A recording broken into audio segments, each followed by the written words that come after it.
Welcome to real news. ముందుగా headlines చూద్దాం. తెలంగాణ బీజేపీలో చేరిన సీనియర్ నటి ఆమని పార్టీ కండువ కప్పి ఆహ్వానించిన రాష్ట్ర అధ్యక్షుడు రామచంద్రరావు. మోదీ స్ఫూర్తితోనే రాజకీయాల్లోకి వచ్చానన్న ఆమని ప్రజాసేవకు అంకితం అవుతానని వ్యాఖ్య. గ్రామ పంచాయతీ ఎన్నికల ఫలితాలతో బీఆర్ఎస్ సత్తా, కాంగ్రెస్ డబ్బులు పనిచేయలేదంటూ హరీష్ రావు వ్యాఖ్యలు. ప్రజలు ఇంకా బీఆర్ఎస్ వైపేనన్న దానికి ఇవే నిదర్శనాలన్న నేత. గ్రామ స్థాయిలో బీఆర్ఎస్ బలంగా ఉందని ఫలితాలు చాటాయని వ్యాఖ్య. తెలంగాణ ప్రజలు డబుల్ ఇంజిన్ సర్కార్ కోరుకుంటున్నారన్న బండి. ఎన్నికలు ఎప్పుడొచ్చినా బీజేపీ అధికారంలోకి రావడం ఖాయమన్న ధీమా. కేంద్రం రాష్ట్రం కలిసి పనిచేస్తే అభివృద్ధి వేగమన్న వ్యాఖ్య. తెలంగాణలో ప్రస్తుత పాలనపై అసంతృప్తి పెరుగుతోందన్న ఆరోపణ. కాంగ్రెస్ ఉన్న చోట అభివృద్ధి ఉండదంటూ కేటీఆర్ ఘాటు వ్యాఖ్యలు. రైతులను ఇబ్బంది పెట్టే పాలనగా కాంగ్రెస్ పై విమర్శలు. యూరియా సరఫరాలో కాంగ్రెస్ ప్రభుత్వ వైఫల్యమన్న ఆరోపణ. మున్సిపల్ ఎన్నికలకు ఇప్పటి నుంచే సిద్ధం కావాలన్న కేటీఆర్. ఒక ఆశయం కోసం ప్రాణం పోయినా పర్వాలేదన్న పవన్ కళ్యాణ్. తప్పుదారి పట్టే వారిని తాట తీసి కూర్చోబెడతానన్న పవన్ హెచ్చరిక.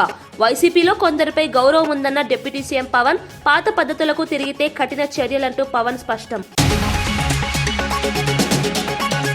రాష్ట్ర ప్రభుత్వ పనితీరుపై మాజీ మంత్రి అమర్నాథ్ తీవ్ర విమర్శలు చేశారు. ప్రజల్లో ప్రభుత్వంపై పాజిటివ్ అవుట్పుట్ రావట్లేదని సీఎం చంద్రబాబు కలెక్టర్ల సమావేశంలో చెప్పడం నిజమేనని అన్నారు. ప్రభుత్వం నిజంగా మంచి పనులు చేసి ఉంటే ప్రజల నుంచి సహజంగానే పాజిటివ్ స్పందన వచ్చేదని చెప్పారు. కానీ 18 నెలల పాలనలో ప్రజలకు ప్రభుత్వం చేసిన మంచి ఏంటి అని ప్రశ్నించారు. ఎన్నికల సమయంలో ప్రజలకు ఇచ్చిన హామీలను కూడా ఇప్పటి వరకు నిలబెట్టుకోలేదని ఆరోపించారు. అభివృద్ధి, సంక్షేమం పేరుతో చెప్పుకున్న కార్యక్రమాలు ప్రజల జీవితాల్లో కనిపించడం లేదని అన్నారు. ధరల పెరుగుదల, ఉద్యోగ సమస్యలు, రైతుల ఇబ్బందుల వంటి అంశాలపై ప్రభుత్వం సరైన దృష్టి పెట్టలేదని చెప్పారు. ప్రైవేట్ రియల్ ఎస్టేట్ సంస్థలకి భూములు కేటాయించి దాంట్లో ఇన్ని రకాలైనటువంటి పాలసీస్ పెట్టారు.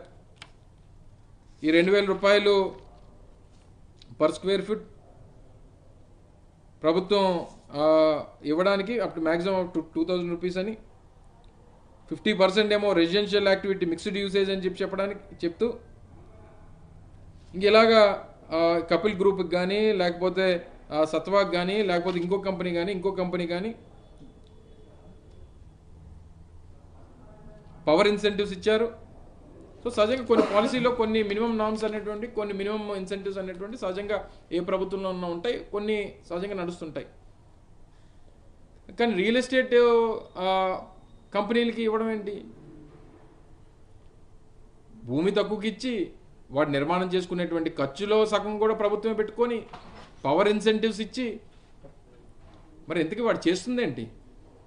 వాడు అతికిస్తే వచ్చినటువంటి డబ్బు లాభం మాత్రం ఆ కంపెనీ తీసుకుంటుంది, నష్టం అంతా ప్రభుత్వం భరాయిస్తూ ఉంది.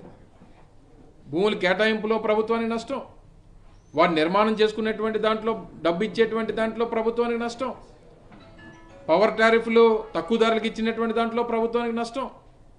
మరి అన్ని ప్రభుత్వానికి నష్టం వచ్చినప్పుడు అసలు ఎందుకు ఇచ్చారు?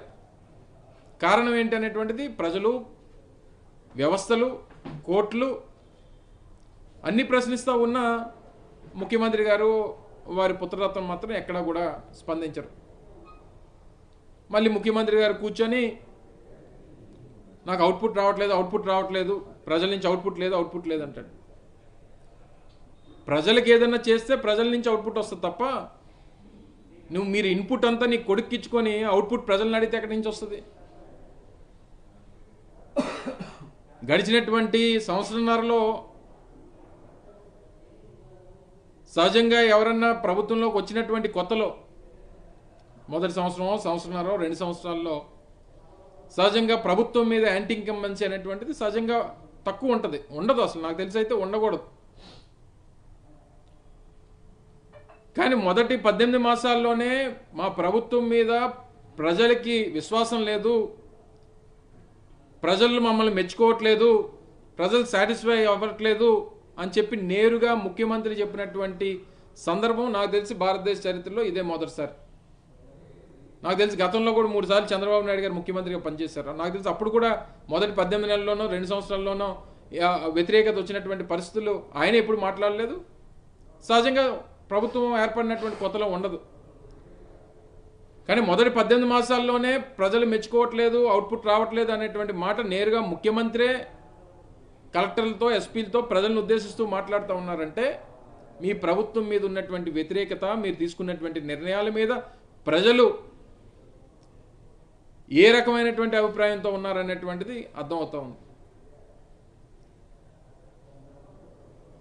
అయితే ప్రభుత్వం ఏ రోజుకి ఆ రోజు అప్పు, లేకపోతే కొడుకు గురించి డప్పు, ఇవి రెండే చంద్రబాబు నాయుడు గారు గడిచినటువంటి 18 మాసాలుగా చేస్తున్నటువంటి 2,75,000 కోట్ల రూపాయల అప్పు ఈ 18 మాసాల్లో. రోజుకి ఆన్ యావరేజ్ అధికారంలో ఉన్న సమయంలో ప్రజల కోసం ఏమీ చేయలేని నేతలు ఇప్పుడు బెదిరింపుల భాష మాట్లాడుతున్నారని అధికార పార్టీ నేతలు తీవ్రంగా స్పందించారు. మీరు బెదిరిస్తే భయపడతామని అనుకుంటున్నారని ప్రశ్నించారు. ఎలాంటి అండదండలు లేకుండా ఇప్పటి వరకు వచ్చామంటే ఎంత కమిట్మెంట్ ఉందో అర్థం చేసుకోవాలని హెచ్చరించారు. రాజకీయాల్లో మాట్లాడేందుకు కూడా గీతలు ఉంటాయని, ఆ గీతలు దాటి మాట్లాడితే పరిణామాలు తప్పవని స్పష్టం చేశారు. మాటల దూకుడు తగ్గించుకుని పద్ధతులు మార్చుకోవాలని సూచించారు. ప్రజాస్వామ్యంలో బెదిరింపులకు, హెచ్చరికలకు చోటు లేదని అన్నారు.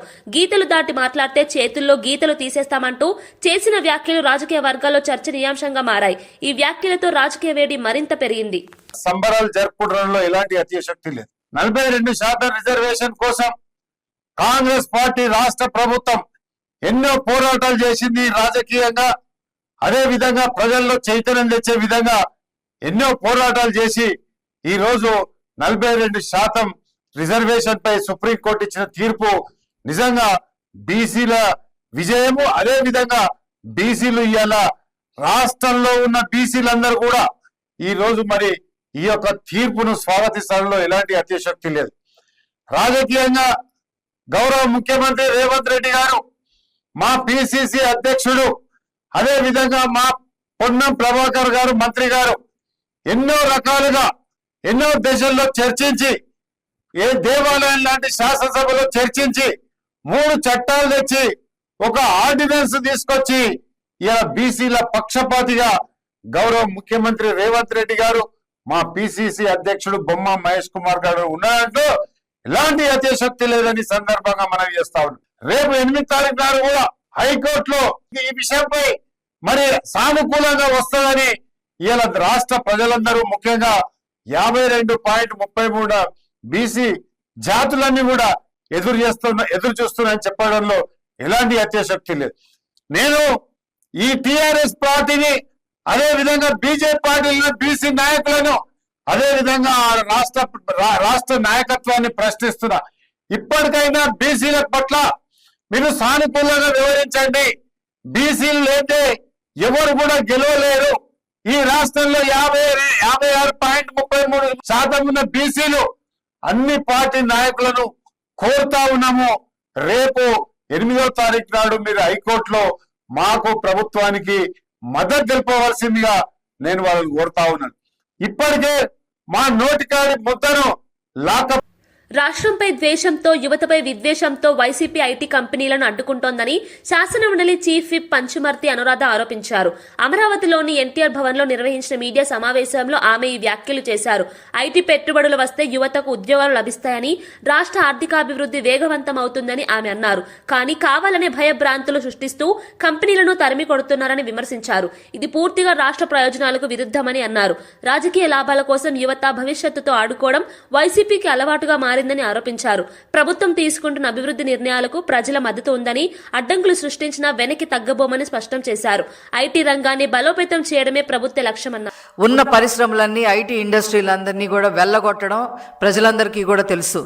అందుకే ఉత్తరాంధ్రలో ఒక్క సీటు కూడా రాకుండా వైసీపీని చిత్తుగా 2024 ఎలక్షన్స్లో ఓడించిన విషయం కూడా అందరికీ తెలిసిందే.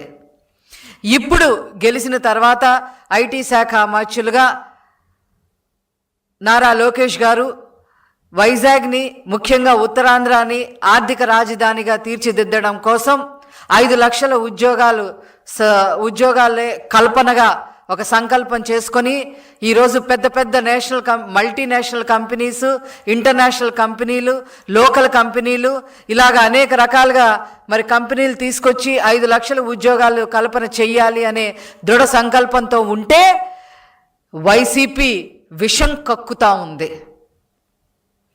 ఆ కంపెనీల్ని రాకుండా చేయడానికి నానా ప్రయత్నాలు చేస్తూ ఉంది, కోర్టుకు వెళ్తూ ఉంది. టీసీఎస్ విషయంలో కోర్టుకు వెళ్తే కోర్టు అక్షంతలు కూడా వేయటం జరిగింది. అయినప్పటికీ కూడా ఏమాత్రం సిగ్గు ఎగ్గు లేకుండా, బుద్ధి లేకుండా ఈరోజు వైసీపీ మళ్ళీ విష ప్రచారం తన సోషల్ మీడియా ద్వారా, సాక్షి పేపర్ ద్వారా రాయటం పెడతా ఉంది. నాకేం అర్థం కావట్లేదు. ఏంటి వైసీపీకి ఎంతసేపు యువత గంజాయి బారిన, డ్రగ్స్ బారిన పడి తూలుతూ తూగుతూ చచ్చిపోవాలని అనుకుంటున్నారా ఏంటి? యువత నాశనం అయిపోవాలని చెప్పి అనుకుంటున్నారా ఏంటి? కబ్జాల గురించి, భూ కబ్జాల గురించి పేటెంట్ రైట్ ఉన్న మీరు, ఈరోజు పేటెంట్ రైట్గా ఎదిగిన మీరు ఈరోజు భూ కబ్జాలు ఏయో జరుగుతున్నాయని విష ప్రచారం చేస్తారేంటి? ఆనాడు విజయసాయిరెడ్డి గారు, వైవి సుబ్బారెడ్డి గారు వైజాగ్ని జగన్మోహన్ రెడ్డి గారు రాసిచ్చిన విషయం అందరికీ తెలీదా? ఆనాడు విజయసాయిరెడ్డి గారు ఇప్పుడు అవన్నీ బయటకు వస్తాయనో ఏమో, మొత్తం మీద కామ్గా ఉన్నాడు ఆయన. బట్ అన్నీ కూడా బయటకు వస్తాయి. అతను ఎక్కడున్నా కూడా బయటకు వస్తాయి, ఏ పార్టీలో ఉన్నా కూడా బయటకు వస్తాయి. కొండల్ని ఆ రోజు కూతురికి దారాదత్తం చేసిన విషయం అందరికీ తెలీదా? ఋషికొండ చుట్టూ ఉన్న భూములన్నీ 1000 ఎకరాలు అల్లుడి పేరు మీద రాసేయటం వైసీపీ ఎంపీగా ఉన్న విజయసాయిరెడ్డి. ఉపాధి హామీ పథకం పేరు మార్పుపై కాంగ్రెస్ తప్పుడు ప్రచారాలు చేస్తోందని తెలంగాణ బీజేపీ అధ్యక్షుడు రామచంద్రరావు మండిపడ్డారు. నరేగా పథకం ద్వారా ప్రజలకు మరిన్ని లాభాలు చేకూరేలా కేంద్ర ప్రభుత్వం మార్పులు చేసిందని తెలిపారు. కానీ వాస్తవాలు తెలుసుకోకుండా కాంగ్రెస్ కావాలని అపోహలు సృష్టిస్తోందని విమర్శించారు. నరేగాపై మాట్లాడే అర్హత కాంగ్రెస్ పార్టీకి లేదని ఘాటుగా వ్యాఖ్యానించారు. వీబీజీ రామ్జీలో రాముడి ఆశీర్వాదం, మోదీ కష్టం రెండూ ఉన్నాయని అన్నారు.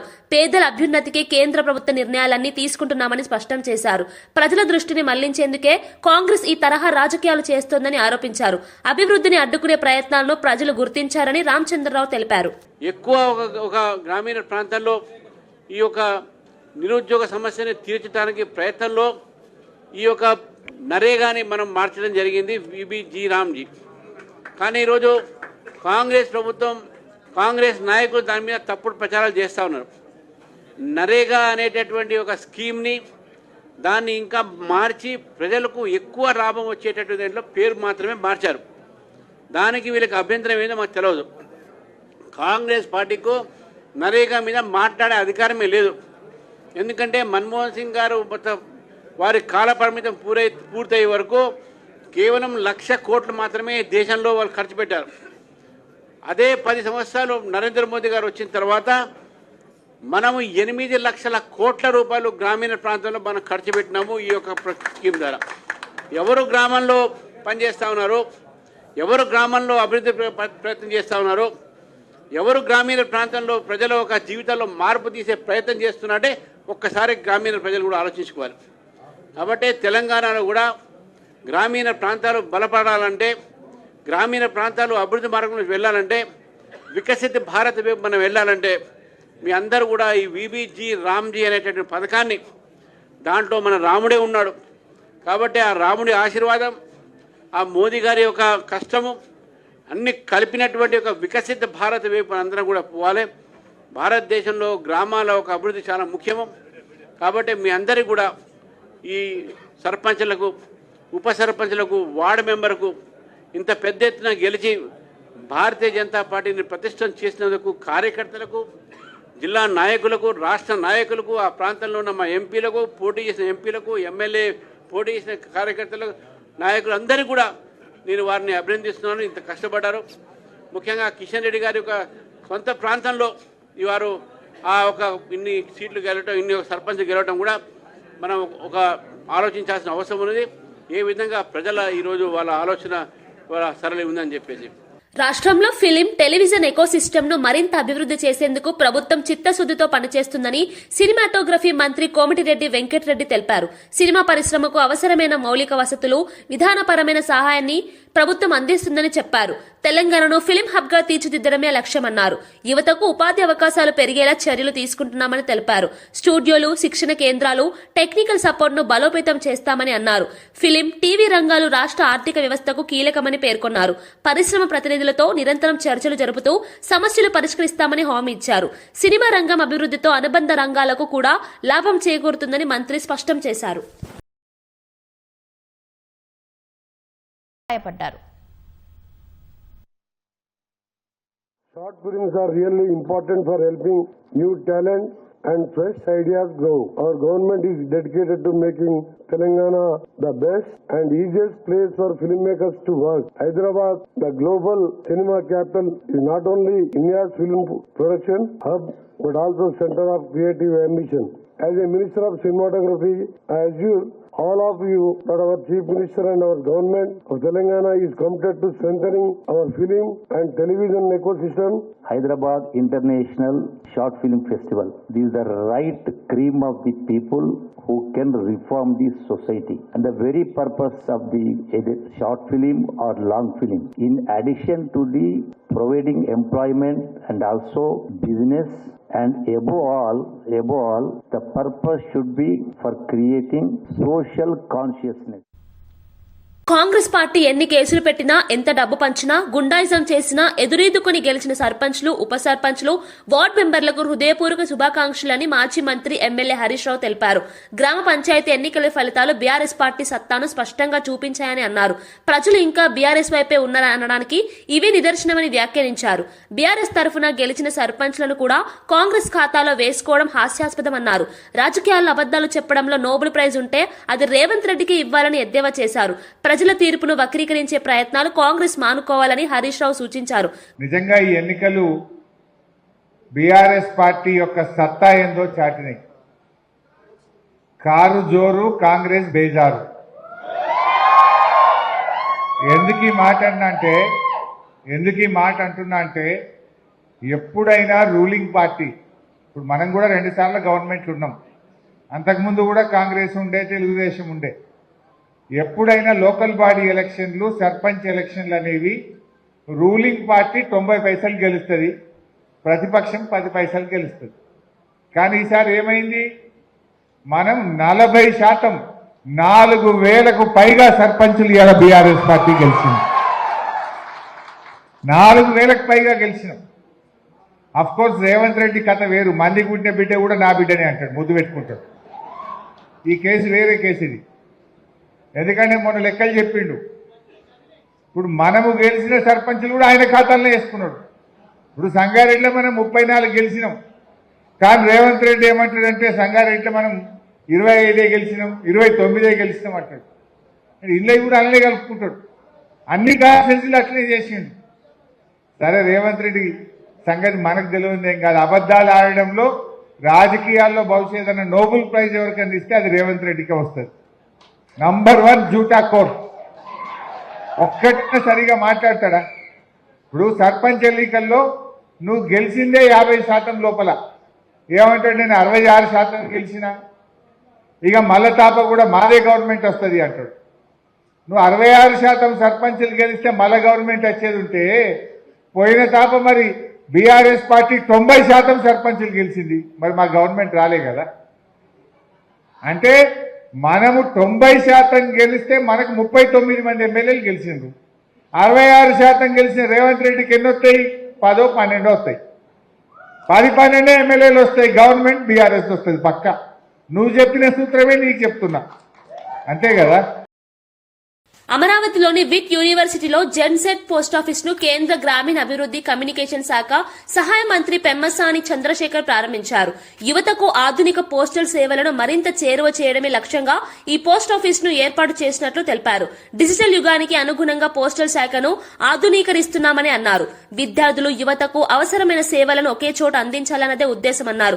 గ్రామీణ ప్రాంతాల్లో కూడా ఆధునిక కమ్యూనికేషన్ సేవలు విస్తరించేందుకు కేంద్ర ప్రభుత్వం కృషి చేస్తోందని చెప్పారు. జెన్సెట్ అవసరాలను దృష్టిలో ఉంచుకుని పోస్టల్ సేవల్లో కొత్త మార్పులు తీసుకొస్తున్నామని వివరించారు. ఈ కార్యక్రమం ద్వారా యువతలో పోస్టల్ వ్యవస్థపై అవగాహన పెరుగుతుందని ఆయన అభిప్రాయపడ్డారు. విట్ యూనివర్సిటీ యాజమాన్యం ఈ కార్యక్రమాన్ని స్వాగతించింది. మేము చిన్నప్పుడు ఉన్నప్పుడు ఓన్లీ లెటర్స్ మాత్రమే వచ్చాయి పోస్ట్ ఆఫీసెస్. ఇప్పుడు ఈ రోజున ఎంటైర్ ఈ-కామర్స్ ఇండస్ట్రీ అంతా కూడా పార్సిల్ సర్వీసెస్ అన్ని నెక్స్ట్ లెవెల్ డెలివరీ ఇవన్నీ ఎక్స్పెక్ట్ చేస్తూ ఉన్నారు. అదేవిధంగా పోస్ట్ ఆఫీసెస్ని 4,50,000 మంది ఎంప్లాయీస్ ఉన్నారు. 4.5 lakhs ఉన్నారు. Largest employing public sector unit after defence and railways. We are the 3rd largest. So there is a postman in every village. ఈ ఉన్న నెట్వర్క్ని ఉపయోగించుకొని పోస్ట్ ఆఫీసెస్ సర్వీసెస్ని ఏ విధంగా మ్యాక్సిమం ఉపయోగించుకోగలం అనే దాని మీద ఈరోజు పోస్టల్ డిపార్ట్మెంట్ కూడా మ్యాక్సిమం వర్క్ చేస్తూ ఉంది. ఫస్ట్ టైము 5,000 crores ఇన్వెస్ట్ చేసి most sophisticated modern IT technology deploy చేసాం. Now first time we are టు to exactly what is happening in every post office, what each employee is doing, how many delivery parcels they are getting, how many they are delivering, in what time they are delivering. So the entire visibility has come into the post offices. Now the goal of post offices, Department of Post is to integrate this service into every e-commerce platform, whether it is Amazon, whether it is Meesho, or any other small like self-help group women in rural areas who they produce their products and they want to deliver it to the rest of the world. So the post office will be integrated with an API. So these are all the things that we are planning to do in postal services to generate revenue and also to serve the country. Because anytime you have these private third-party players, though they will do good job, they take 20%, 30%, 40% cut. So the original producer again will lose and the middle people will benefit it. So how can we reduce that middleman cut is what we are trying to do. So obviously Gen Z post office is a new concept also, because youth should not feel like, you know, post office is old, right? So a little bit modern architecture, you know, free Wi-Fi. And at the same time, there is some cultural story so that you don't forget the tradition of India while embracing the modern India. So that is the idea. I think in Andhra we opened 3, right? We're working on 3. Throughout the India, around close to 50, 47 or 50. And if this concept becomes successful, you know, we will try to open more into the universities. And I also wanted to thank Andhra Postal Department. They are doing a wonderful job. Last year we were the number 1 in India. So hopefully again this year also we will be number 1 in India. But all these Gen Z people, I want you to guys. Telangana ప్రజలు కూడా double engine సర్కార్ కోరుకుంటున్నారని కేంద్ర మంత్రి బండి సంజయ్ అన్నారు. ఏపీలో జరుగుతున్న అభివృద్ధిని చూసి మేము పొరపాటు చేశామన్న భావనలో తెలంగాణ ప్రజలు ఉన్నారని తెలిపారు. ఎప్పుడెప్పుడు ఎన్నికలు వస్తాయా అని ప్రజలు ఆసక్తిగా ఎదురు చూస్తున్నారని చెప్పారు. ఎన్నికలు ఎప్పుడొచ్చినా బీజేపీ సొంతంగా ప్రభుత్వం ఏర్పాటు చేస్తుందని ధీమా వ్యక్తం చేశారు. కేంద్రం రాష్ట్రం కలిసి పనిచేస్తే అభివృద్ధి వేగంగా జరుగుతుందని అన్నారు. తెలంగాణలో ప్రస్తుత పాలనపై ప్రజల్లో అసంతృప్తి పెరుగుతోందని వ్యాఖ్యానించారు. బీజేపీ మాత్రమే రాష్ట్రాన్ని అభివృద్ధి పథంలో నడిపించగలదని స్పష్టం చేశారు. ప్రజల మద్దతుతో అధికారంలోకి రావడం ఖాయమని బండి సంజయ్ విశ్వాసం వ్యక్తం చేశారు. ప్రజలు సంతోషంగా ఉన్నారు. ఇచ్చిన హామీలు నెరవేరుస్తున్నాము, అభివృద్ధికి సహకరిస్తున్నాము. దాన్ని ఏం అనుమానం ఉన్నోళ్ళు అప్పుడు హాస్పిటల్ పోయి ట్రీట్మెంట్ చేసుకుంటే చాలా బెస్ట్. కళ్ళు వినడం కళ్ళు హాస్పిటల్ ట్రీట్మెంట్ చేసుకుంటే బెస్ట్ అని అనుమానం ఉన్నోళ్ళు. తెలంగాణలో దరిద్ర పాలన, ఒక అవినీతి పాలన. వాళ్ళ రాష్ట్ర ముఖ్యమంత్రి ఒక్క పైసా లేదు, నా తల నరికినా పైసా లేదు అంటున్నారు. కాబట్టి ఇవాళ తెలంగాణ ప్రజలు కూడా ఆంధ్రప్రదేశ్ లాగానే డబుల్ ఇంజన్ సర్కార్ రావాలని కోరుకుంటున్నారు. ఆంధ్రప్రదేశ్లో జరుగుతున్న అభివృద్ధి విషయంలో చూసిన తర్వాత మేము పొరపాటు చేసినాము, ఇటు వేయాల్సిన ఓటు అటు వేసినాము. కాబట్టి ఈ పొరపాటు మళ్ళీ జరగొద్దు అని చెప్పి ఎప్పుడు ఎన్నికలు వస్తాయా అని చూస్తున్నారు. ఇప్పుడు ఎన్నికలు వచ్చినా కూడా భారతీయ జనతా పార్టీ ప్రభుత్వం స్వతహాగా తెలంగాణ రాష్ట్రంలో ఏర్పడబోతుంది. డబుల్ ఇంజన్ సర్కార్ వస్తుంది. తెలంగాణ రాష్ట్రాన్ని అభివృద్ధి పక్క చేసుకుంటాం. తెలంగాణలోని బీజేపీను బీఆర్ఎస్ ఒక కూటమి అంటున్నారు సార్. తెలంగాణ ఇప్పుడు 10 సంవత్సరాల నుంచి అంటున్నారు వాళ్ళు. బీజేపీ బీఆర్ఎస్ ఒకటి, బీజేపీ బీఆర్ఎస్ ఒకటి. ఇలా బీజేపీ బీఆర్ఎస్ కొడితే మేము వాళ్ళు కలిసి పోటీ చేసినాం ఎప్పుడైనా? బీఆర్ఎస్ కాంగ్రెస్ కలిసి పోటీ చేసింది. బీఆర్ఎస్ కాంగ్రెస్ కలిసి పోటీ చేసింది. మేము ఎప్పుడు బీఆర్ఎస్తో పోటీ చేయలే. ఇవాళగా రేవంత్ రెడ్డి గారు ముఖ్యమంత్రి కాకముందు ఏమన్నాడు? నేను ముఖ్యమంత్రి కాగానే మా ప్రభుత్వం రాగానే చూడు, నన్ను చూడు, నా అందం చూడు అన్నట్టు వెంటనే కేసీఆర్ అవినీతి బయటపెడతా జైలుకు పంపుతా అన్నాడు. ఫోన్ ట్యాప్ కేసు జైలుకు పంపినా. కాళేశ్వరం గాంధీ భవన్ లో టీపీసీసీ మీడియా కమిటీ చైర్మన్ సామా రామ్మోహన్ రెడ్డి మీడియా సమావేశం నిర్వహించారు. ఈ సందర్భంగా రాష్ట్ర రాజకీయ పరిస్థితులపై ఆయన స్పందించారు. కాంగ్రెస్ ప్రభుత్వం చేపడుతున్న సంక్షేమ అభివృద్ది కార్యక్రమాలను ప్రజలకు వివరించారు. గత ప్రభుత్వాల వైఫల్యాల వల్లే రాష్ట్రం అనేక సమస్యలను ఎదుర్కొన్నదని చెప్పారు. ప్రజల ఆకాంక్షలకు అనుగుణంగా కాంగ్రెస్ ప్రభుత్వం పాలన సాగిస్తోందని స్పష్టం చేశారు. ప్రతిపక్షాలు కావాలని తప్పుడు ప్రచారాలు చేస్తూ ప్రజలను తప్పుదో పట్టించే ప్రయత్నం చేస్తున్నాయని ఆరోపించారు. ప్రజాస్వామ్యంలో మీడియాకు కీలక పాత్ర ఉందని, వాస్తవాలను ప్రజల ముందుకు తీసుకెళ్లాల్సిన బాధ్యత ఉందని పేర్కొన్నారు. కాంగ్రెస్ పార్టీ ప్రజల పక్షాన నిలబడుతుందని, ఇచ్చిన హామీలను దశలవారీగా అమలు చేస్తుందని తెలిపారు. రాష్ట్ర అభివృద్ధి లక్ష్యంగా ప్రభుత్వం ముందుకు సాగుతుందని సామ రామ్మోహన్ రెడ్డి వెల్లడించారు. అందరూ ఇచ్చేటటువంటిది సామర్థ్యం కేంద్రం మనకిచ్చింది 12 రోజులు మాత్రమే. ఇక ఇప్పుడు కొత్త చట్టంలోకి వస్తా. నేను పాత చట్టం 100 రోజులు చెప్పిన 125 రోజుల గిట ఇదే 53 లక్షల మంది గిట బయలుదేరితే ఒక్కొక్కరికి 9.8 అంటే 10 రోజులు కూడా గట్టిగా వచ్చేటటువంటి పరిస్థితి లేదు. మైదానంలో కేంద్రం ఎంత బడ్జెట్ కేటాయించింది, ఎన్ని పని దినాలు రాష్ట్రాలకు ఇచ్చింది అనే దాని మీదకించే కూలి ఇచ్చుడు ఉంటుంది. అటువంటిది నువ్వు పైసలు ఇచ్చిందే లేదు, పని దినాలు కేటాయించిందే లేనప్పుడు చట్టాలలో నువ్వు 125 రాస్తేంది, 1200 రాస్తేంది. నరేంద్ర మోడీ వచ్చినప్పటి నుంచి ఇప్పటి వరకు కూడా కనీసము 50% కూడా ఆ యొక్క పని దినాలను దాటినటువంటి చరిత్రనే లేదు. ఇది నేను చెప్పేటటువంటి స్వీయ కవిత్వాలు కాదు, పార్లమెంట్లో వేసినటువంటి ప్రశ్నలకు అధికారికంగా వాళ్ళు ఇచ్చినటువంటి జవాబులు. ఈ పని చేసుకునేటటువంటి వాళ్ళలో కూడా అత్యధికులు ఎవరు తెలుసా? బీసీలు, ఎస్సీలు, ఎస్టీలు. మళ్ళీ ఇంట్లో అత్యధికులు ఎవరు తెలుసా? మన ఆడబిడ్డ. కాంగ్రెస్ ప్రభుత్వం ఎక్కడ అధికారంలో ఉంటే అక్కడ అభివృద్ది ఉండదని బీఆర్ఎస్ కార్యనిర్వాహక అధ్యక్షుడు కేటీఆర్ వ్యాఖ్యానించారు. మరో 2 ఏళ్లు తెలంగాణ ప్రజలకు కష్టాలు తప్పవని ఆయన అన్నారు.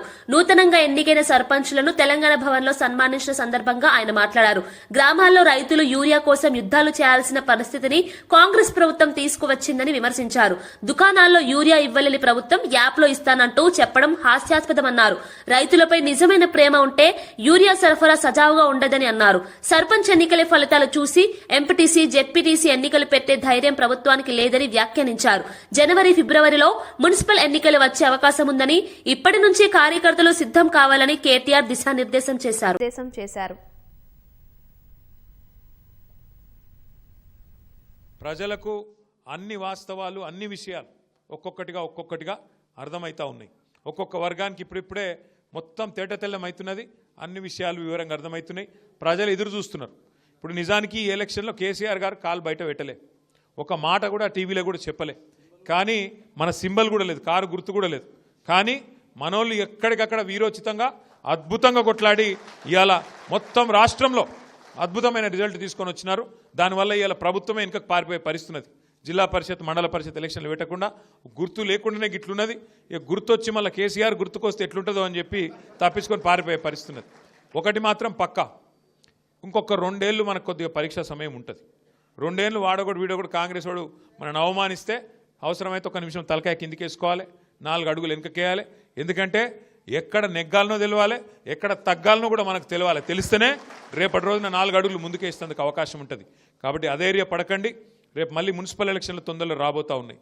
పల్లెల్లో వచ్చే ఎలక్షనే నాది, నేను సర్పంచ్ అయినా నా పని నాకుంది అనుకుంటే కాదు. పార్టీని కాపాడుకోవాలి. అందరం బాగుంటేనే పార్టీ బాగుంటుంది.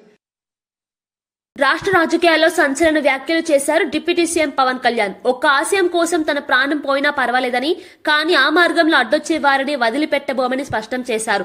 రాజకీయాల్లో నిజాయితీ, విలువలు ముఖ్యమని చెబుతూ అవి దెబ్బతీసే ప్రయత్నాలు జరిగితే సహించబోమన్నారు. వైసీపీలో కొందరు నేతలంటే తనకు గౌరవం ఉందని చెప్పారు. అయితే కొందరు నేతలు మళ్లీ పాత పద్ధతుల్లోకి వెళ్తున్నారని తీవ్ర అసంతృప్తి వ్యక్తం చేశారు. అలాంటి వారిని రాజకీయంగా తాట తీసి కూర్చోబెడతానని హెచ్చరించారు. ప్రజల నమ్మకాన్ని దెబ్బతీసే రాజకీయాలు ఇక సాగవని అన్నారు. అడగండి, మీ నాన్నగారిని అడగండి, వాళ్ళు చెప్తారు. ఇప్పుడు ఊహించున్నాం. 2018లో నేను భీమవరం వెళ్ళి 2000 వరుసగా తిరుగుతున్నప్పుడు భీమవరంకి వెళ్తే మన నాయకర్ గారే ఉన్నారు. వెళ్ళి ఆయన ఎక్కడో కూర్చోబెడితే నీళ్ళు ఇస్తే పసుపు పచ్చకున్నాయి బాత్రూంలో. అవి వడకట్టుకొని తాగాలంట. నా తల తిరిగిపోయింది. నాకు ఏమైపోయినాయి అంటే భూగర్భ జలాలు కలుషితం అయిపోయినాయి. ఒకవైపు నిండు నది గోదావరమ్మ పారడం ఏంటి, ఆర్థర్ కాటన్ కట్టిన బ్రిడ్జిలు ఉండి అన్నీ ఉండి ఈ ఆక్వా పొల్యూషన్కి మొత్తం భూగర్భ జలాలు కలుషితం అయిపోయినాయి అంటే నవ్వాలా ఏడవాలా నాకు అర్థం కాల. అదే మీరు చూడండి, ఈ రోజున దాదాపు 3,000 కోట్లు 3,500 కోట్ల రూపాయలతోటి దాదాపు 7,900 తోటి మనం ఈ ప్రారంభిస్తున్నది. నిజంగా మనకి నీళ్లు కలుషితం కాకుండా ఉండుంటే ఎన్నిటికి ఉపయోగించేవాళ్ళో మీకు తెలియదు. మీ పిల్లల భవిష్యత్తుకి, మీ కాలేజీలకి, మీకు ఏదైనా స్కిల్ డెవలప్మెంట్ కానీ. ఇవి ఈనాటి వార్తా విశేషాలు. మరో బులెటిన్లో మళ్ళీ కలుద్దాం. నమస్కారం.